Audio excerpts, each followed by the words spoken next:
Hello and welcome to episode 63, and for this session it's just a day session joined by Me again.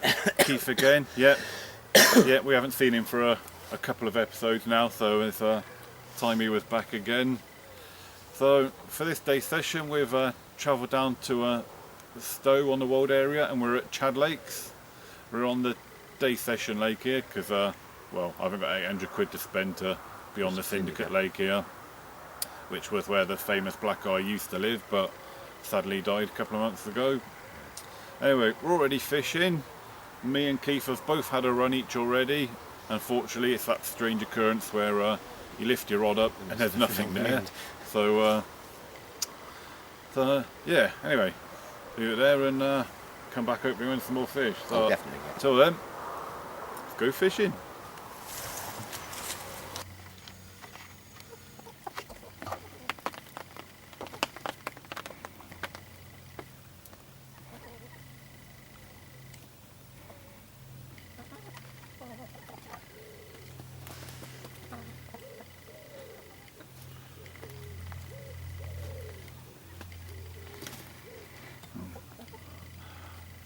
See, I can get the birds.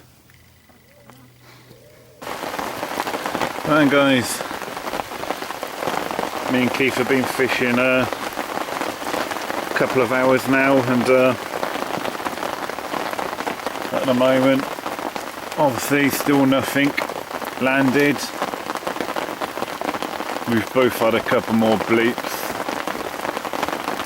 and nothing's come of it.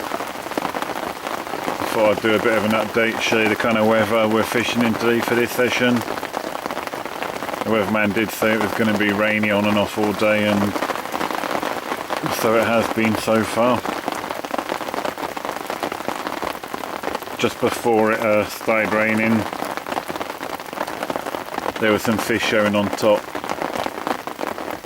So my left hand rod is fishing on a 3-foot zig at the moment with a MBR zig bug. I caught on them a few sessions ago for the first time when I was at Hunt. So I mean, last time when I was here at Chad just over a year ago, I only caught on zigs, so left hand rod's on a 3-foot zig at the moment. Probably fish in the top 3/4 of the depth of the lake at the moment. When I'm fishing zigs, I always prefer to fish higher than work my way shorter if I'm not fishing adjustable zigs. But yeah, it's probably just my luck now that it started raining after the zig's gone out. It's probably going to push the fish back down again. But typical British summer weather this.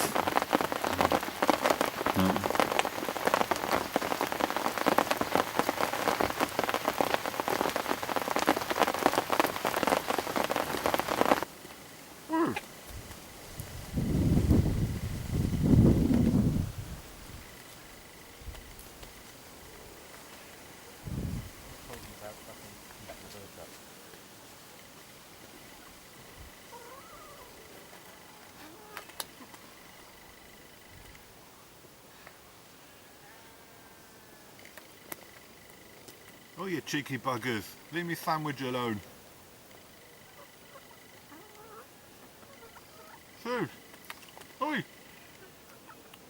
Oi! It's my sandwich, not... Yeah. I do see you. I see you trying to eat my sandwich. Oi! It's the only bite you're going to get today, Chris. Cheers.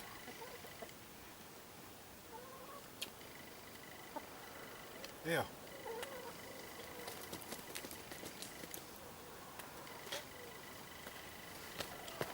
Bloody chickens. Alright guys, while I'm still waiting for my first fish, I'll show you the rig I'm fishing anyway. I'm just about to do a recast, so while it's out of the water I'll show you what I'm doing on my bottom bait rig. So starting at the bait end, I got the little 14mm wafter, a size, it's one of the Drennan barbel hooks, so it's a size 6 Drennan, but it's a small hook for compared to other manufacturers. It'd be about a size 10, I suppose, if it was, say, a Nash or a Corder hook. But anyway, as it's a wafter, there's a little sinker there, about 10mm from the hook, and when it's in the water, the hook just sits up from that little wafter. We've got about 3.5 inches of supple hook link, inline 3-ounce lead, and unlike other places where I normally fish leaders, there's a leader ban here at Chad Lake, so I have got about 18 inches of rig tubing. There's that, I mean, my line goes right through to a swivel there. Let's just pull that down tight again. So that's it, swivels in the lead, and then 18 inches of rig tubing, and in the middle and at the end, just to keep it all pinned down, bit of tungsten rig putty. All that's going into a PV bag, like I normally fish rigs like this when I'm sort of doing, using leaders. No different. When I lick and stick, I just lick and stick around the tubing rather than a leader. Right, let's get this bagged up and hopefully it can catch a fish. There you go, got a fish on the surface just in front of my rods.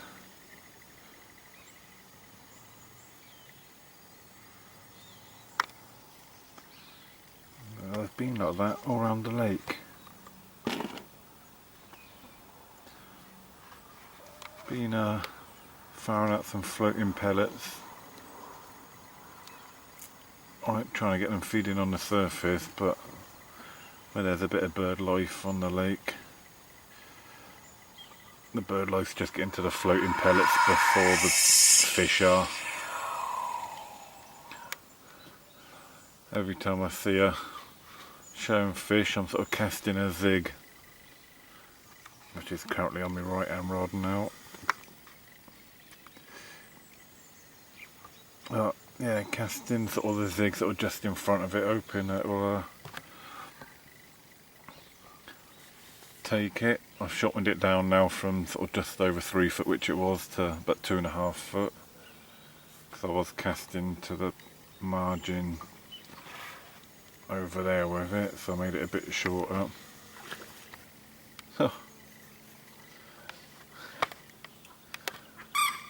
And then but now I've recast the zig to sort of open water roughly about where that moorhen is.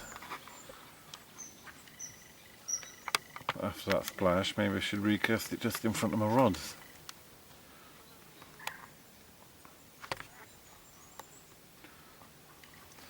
And that fallen tree just there, Keith's in the next room to my left, and there's about half a dozen fish that's surfacing just the other side of that fallen tree where Keith can get to with his left hand rod with his zig, but that's what he is casting, but they're just not having it. And anyone who knows Chad Lakes knows this isn't a runs water. If you can get a fish or 2 fish maybe in a session, then you're doing alright. Yeah, it's definitely not a runs water, that's for sure. I've also got the company of my friends the chickens again.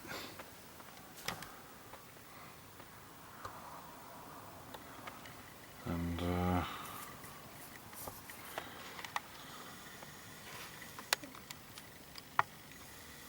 Keith looks in there. In deep thought over there. Wonder what he's thinking.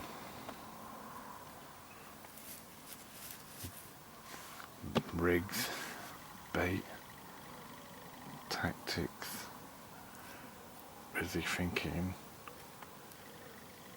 Why the bloomin' hell does Chris always catch more fish than me?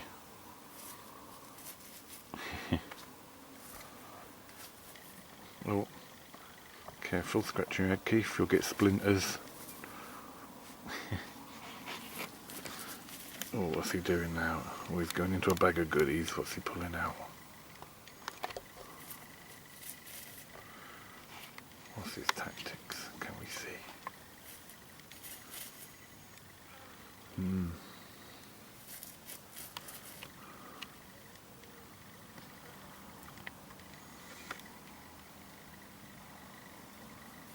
He's got a pot of something there.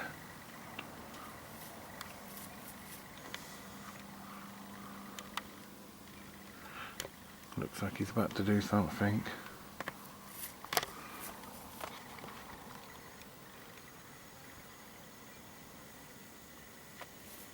Oh, fake corn.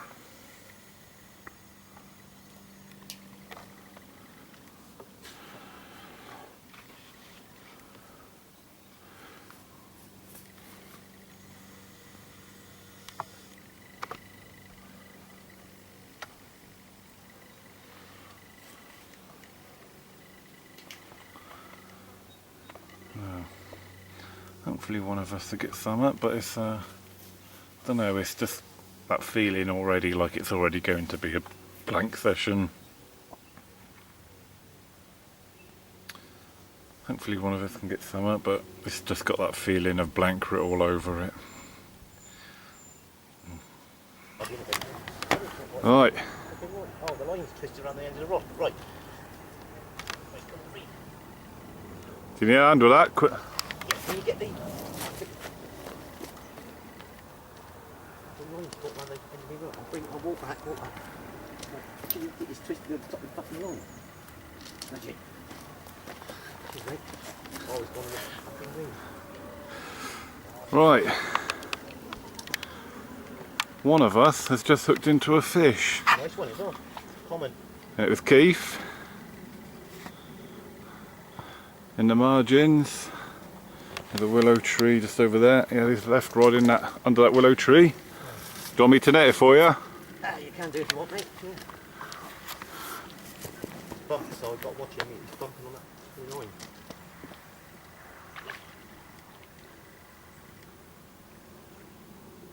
Felt him bumping the reeds, so watch it.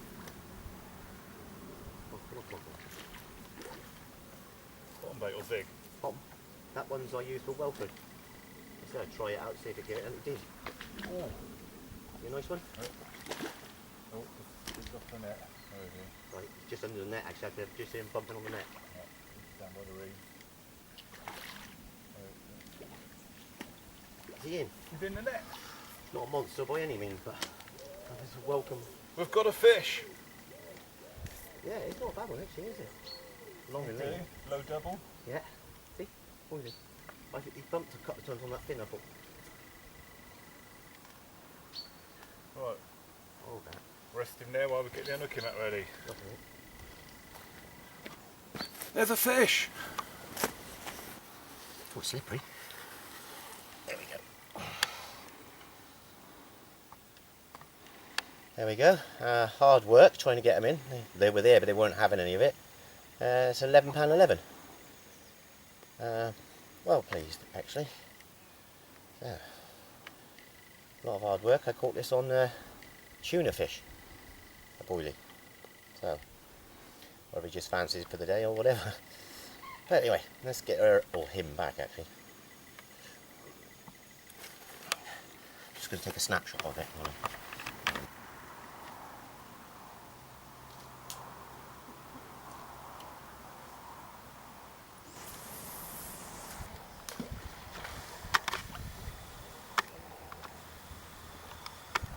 Sweet.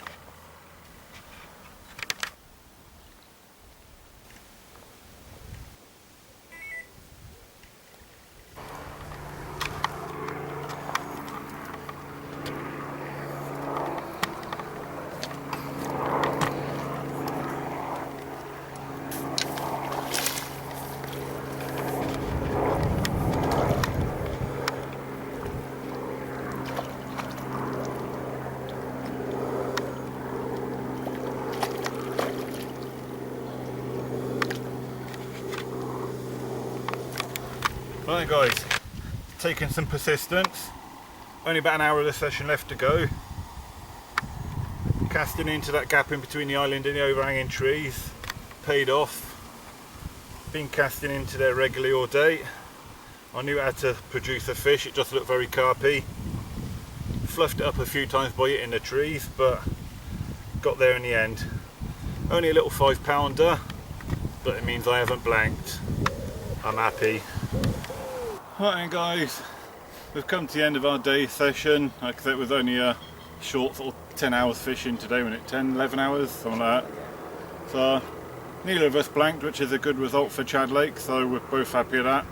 Mine wasn't a monster, but like I said, I haven't blanked and we're at Chad Lake, so you know, it's not a runs water here, that's for sure. So you know, before I got here I thought to myself, you know, if we can have a fish each, you know, I'll be happy with that, and that's what's happened. So like I said, there was potential to catch more. There was a hell of a lot of fish on top today. We had to go for zigs, didn't we? And every time we were casting zigs in front of their faces, didn't want to know. They were just swimming past them and more or less laughing at them, weren't they? Well, there's a couple of runs in the morning, didn't we? Oh yeah, a couple of runs where you pick your rod up, there's nothing there, them funny runs. So. But yeah, we've come to the end now, that's it. We've got one rod out still each, so as soon as we finish this bit, that's it. Done, dusted, game over for another episode. Yep.